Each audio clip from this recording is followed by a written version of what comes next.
Hola, ¿qué tal? Mi nombre es Alan Rhodes Espinosa. Soy consultor en temas de planificación turística en áreas naturales protegidas y voy a estar compartiendo contigo este marco de referencia que se llama Rango de Oportunidades para Visitantes en Áreas Protegidas, o ROBAP. El rango de oportunidades para visitantes en áreas protegidas es un marco de referencia para la planeación territorial dentro de un área natural protegida. Esta planeación territorial define una zonificación que integra, por un lado, la protección de los objetos de conservación de una naturaleza protegida con el uso público. Actualmente, la Comisión Nacional de Áreas Naturales Protegidas, dentro de sus términos de referencia para el PROMAMP en los estudios de límite cambio aceptable, utiliza esta herramienta para lo que le están llamando la subzonificación secundaria. Imagínate como un segundo nivel en la zonificación de un área protegida, en donde tradicionalmente tienes la zona núcleo, la zona de amortiguamiento, y en cada una de estas zonas tienes subzonas definidas por la ley. Ahora, esas subzonas están basadas principalmente por los recursos naturales que existen en las zonas o por los aprovechamientos que existen o pueden existir. Las clases de oportunidades que propone el ROBAP buscan incluir la perspectiva del uso público en estos espacios. En este sentido, el ROBAP ofrece una manera de planificar, brindando una diversidad de experiencias y un nivel de protección apropiado para un área que tiene atractivos turísticos. En las siguientes diapositivas vamos a hablar sobre cómo se define esa diversidad de experiencias. Primero, algo que es importante entender conceptualmente es esta idea de un proceso en el que un visitante realiza una actividad en cierto entorno que genera a su vez una experiencia para ese visitante, una experiencia turística o recreativa, que genera beneficios ambientales, sociales, personales, de salud, económicos en el proceso. Pongamos un caso extremo en el que tú sales a caminar con tu familia al parque o el zócalo del pueblo o la ciudad donde vives. La actividad es caminar. El entorno, pues es un espacio abierto, pero bastante intervenido por el ser humano. Dependiendo del pueblo donde vives, puede ser un espacio colonial o un típico pueblo de la provincia de México. O puedes estar caminando por el zócalo de la Ciudad de México. Cada uno de estos entornos van a generar una experiencia totalmente diferente, estarás de acuerdo conmigo. Y el beneficio de estar en familia puede ser similar, pero con ciertos retos dependiendo del entorno. Ahora, vayamos a caminar a un sendero terrestre en un área natural protegida. Imagina que vas a la reserva de la biosfera Mariposa Monarca en la temporada justamente de avistamiento de la mariposa.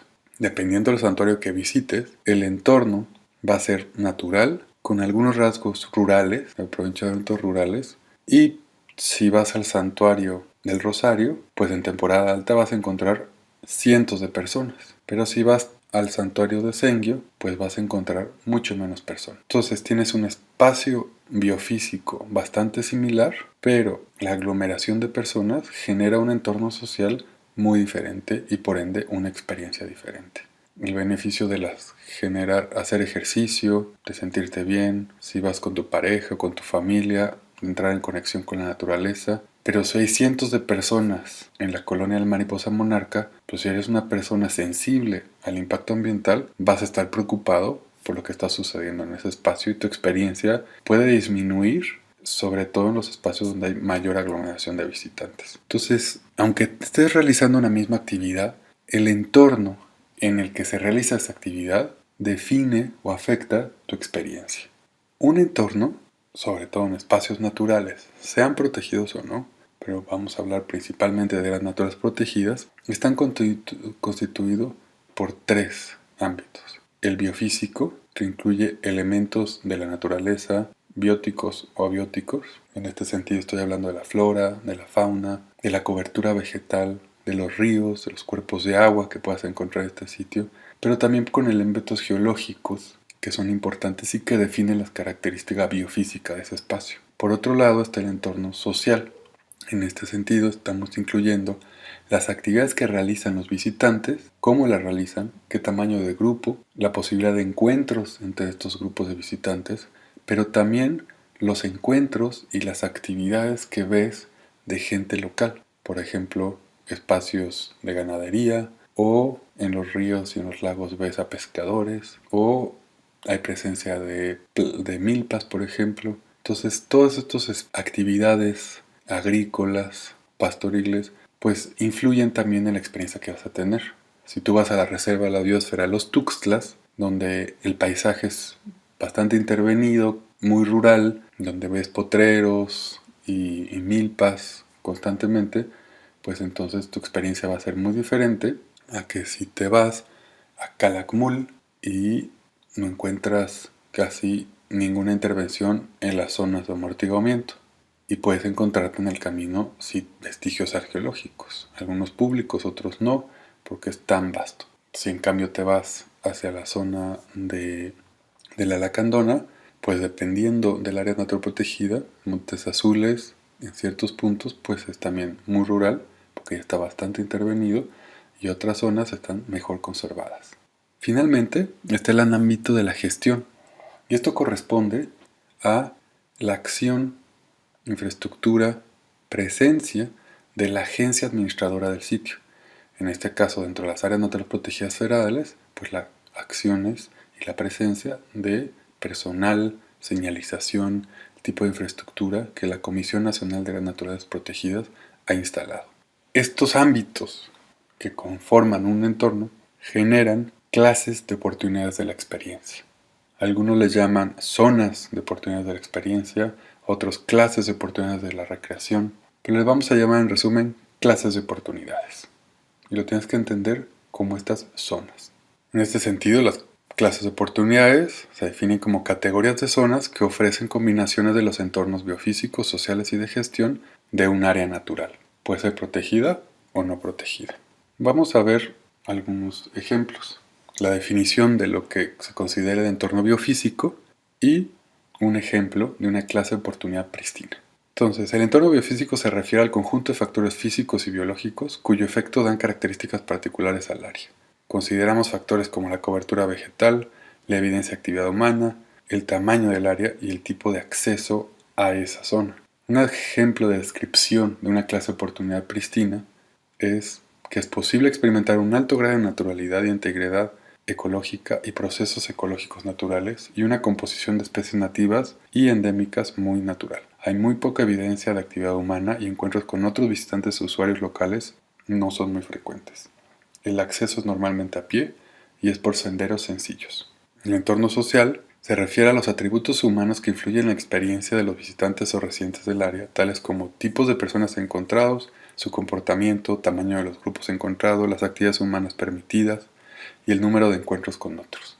Esto incluye también el tipo de actividad turístico-recreativa que se permite en esa clase de oportunidad. Por ejemplo, en una clase de oportunidad prístina, en esta zona la visitación requiere equipo apropiado y destrezas de campo o un guía que conozca el área. El tamaño de los grupos es pequeño y la probabilidad de encuentros entre grupos es baja. Finalmente, el entorno de gestión incorpora los muchos atributos relacionados con el manejo directo e indirecto del área. Por ejemplo, el nivel de intervención, diseño e intensidad de infraestructura, presencia de la gestión, directa o indirecta, por ejemplo, patrullajes, presencia de guardaparques, de Profepa, o indirecta, la señalización, normas de comportamiento y acciones de manejo. En el ejemplo de la descripción de una clase de oportunidad prístina, hay un alto grado de protección de los recursos y el uso de técnicas de impacto mínimo es obligatorio, con la excepción de senderos y algunas señales y sitios de acampar rústicos. Hay poca infraestructura o servicios disponibles. El control del visitante ocurre principalmente fuera de la zona o por medio de un guía. Entendiendo entonces estos entornos, con la descripción de textual de esta clase de oportunidad, te puedes imaginar esta clase de oportunidad, ¿no? Ahora, en este momento no estamos aterrizando esa clase de oportunidad en un espacio definido dentro del área protegida. Generalmente cuando hacemos el ejercicio del robot, mucha gente ya se está imaginando un sitio en específico en el cual puede haber esta clase de oportunidad.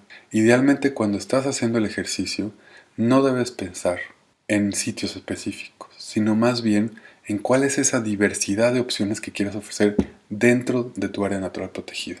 También puedes llevar esta idea, este marco de referencia, a pensar, bueno, dentro de mi región, o digamos del estado, existen 3 áreas naturales protegidas el área protegida número 1 va a concentrarse en experiencias mucho más pristinas, primitivas o rústicos naturales, y otra área protegida, la número 2, que tiene mayor afluencia, más infraestructura, puede concentrarse en experiencias o en clases de oportunidades rústicas, rurales y urbanas. En ese sentido, el ROBAP lo puedes usar al interior de un área protegida, bueno, una región que incluya varias áreas naturales protegidas. Hay unos afiches que se han desarrollado para el ROBAP que lo interesante y lo útil es que muestran estas ideas de las clases de oportunidad y sus categorías por medio de fotografías. Aquí puedes ver, digamos, la descripción, entre comillas, del entorno biofísico para las clases de oportunidades que se proponen en el ROBAP, que son pristino, primitivo, rústico natural, rural y urbano. Son las columnas. Si ves hacia abajo, en este entorno biofísico está la categoría de grado de naturalidad y subcomponentes, llamémosle. Entonces, la alteración de vegetación en ríos, evidencia de actividad humana y tipos de acceso.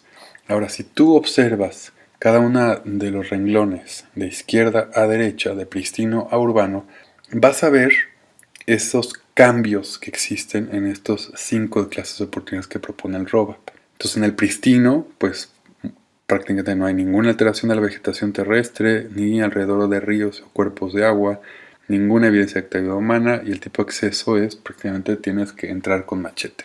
Ya en el primitivo, tal vez haya alguna alteración de la vegetación, presencia de actividad humana, puede ser local o turística, y el tipo de acceso sigue siendo bastante restringido. En el rústico natural, estás en ese punto intermedio donde la evidencia o la alteración de la vegetación es ya algo evidente. El acceso son tal vez en senderos más amplios o utilizando vehículos o bestias para entrar a ellos, vehículos no motorizados o bestias. Y en el rural, pues ver la diferencia, y el urbano, pues es sustancial. El urbano es importante que no te imagines una ciudad. Esto puede ser un núcleo poblacional dentro del área protegida y a eso le vas a llamar el espacio urbano. Esto es muy importante también porque el ROBAP se define como un marco de referencia.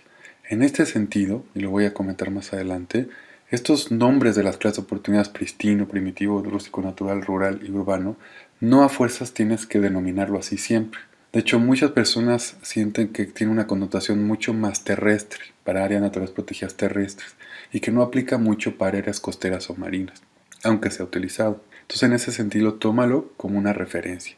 La idea importante es este concepto del rango de oportunidades, de la diversidad, el abanico. Yo le llamo hasta el menú de opciones que pueda tener un área natural protegida. Ahora, para continuar con el ejemplo visual, vayamos al entorno social. Y entonces puedes ver los componentes de interacción social y de actividades y sus subcomponentes. Si observa, la primera columna a la izquierda sigue siendo la pristino y el último, el del lado derecho, el urbano. Entonces ves otra vez esta idea del rango, cómo va en este sentido de la menor presencia de personas haciendo actividades turísticas o de aprovechamiento local a cómo va aumentando, por ejemplo, el número de encuentros, ¿no? O el tamaño del grupo. Entonces, esto es algo importante, entender esta idea del rango. Ahora, te voy a mostrar algunos ejemplos de cómo se ha utilizado y cómo se expresa esto en un mapa de una área natural protegida. Aquí estás observando el Parque Nacional Sistema Residual Veracruzano. Esto fue desarrollado antes de que cambió el polígono con el tema del puerto de Veracruz. Ahora, una cosa importante que vas a ver en este mapa, primeramente, es que las clases que están en colores, en los recuadros de colores, no tienen estos nombres del pristino, primitivo, rústico natural, ni nada. Tienen una numeración. Entonces, en ese sentido, es válido que las clases de oportunidades sean simplemente números. Más adelante puedes ya darles un nombre a las clases de oportunidades, pero esta es una manera de hacerlo. Y entonces, las clases de oportunidades también, como puedes ver, no están definidas, digamos, en todas las zonas o todo el polígono del área protegida, sino se concentraron los colores o las clases de oportunidades en las islas o en los arrecifes dentro del Parque Nacional. Entonces, esto también es algo importante. Es una aplicación más específica. Ahora te muestro un mapa del Área protegida de flora y fauna, Maderas del Carmen, Ocampo y el Monumento Natural Río Bravo. Cada una de las subzonas que alcanzas a ver en el mapa es las subzonas del programa de manejo, pero también están visualizadas las clases de oportunidades que se llamaron pristino terrestre, primitivo terrestre, rústico natural y rural. Entonces en este caso sí hicimos una subzonificación secundaria con las clases de oportunidades para todo el territorio dentro del polígono principalmente del área protegida de flora y fauna Ocampo. Entonces esto es importante e idealmente se debe ver así. Ahora, dentro de la Comisión Nacional de Protegidas existe la opinión de que estas clases de oportunidades solo se deben expresar en lo que se llama la subzona de uso público. Pero en realidad, muchas de las actividades turísticas y recreativas dentro de un área protegida suceden en otras subzonas del área protegida. Entonces, esto es importante que lo consideren, porque es irreal pensar que solamente se concentra la actividad turística en esas subzonas que se definieron en el programa de manejo. Y bueno, con esto les doy aquí la bibliografía y resumimos estas ideas. Entonces, el ROBAP es un marco de referencia para planeación territorial que puede ser aprovechado como insumo, y depende del momento en que esté el área natural protegida, como un insumo para definir la subzonificación dentro del programa de manejo de una área protegida. Si una área protegida tiene subzonas claramente definidas en su programa de manejo que está publicado en el Diario Oficial de la Federación, entonces las clases de oportunidades serán influidas por la subzona del programa de manejo. Entonces, con lo que quiero decir con esto es, tanto el ejercicio de planificación con la idea del ROBAP en el proceso de límite de cambio aceptable para definir condiciones deseadas se vuelve un insumo para la recategorización o la redefinición de las subzonas, como también se tiene que tomar en cuenta si ya están claramente definidas estas subzonas dentro de un área natural protegida. De nuevo, las propuestas de clase de oportunidades pueden cambiar y eso lo defines tú o el equipo de planificación. Idealmente esto debe ser un proceso en el que incluyas también la opinión de los usuarios, como son prestadores de servicios turísticos, comunidades locales y, por qué no, idealmente a los mismos visitantes. Espero que este resumen del ROBAP haya sido útil. Muchas gracias.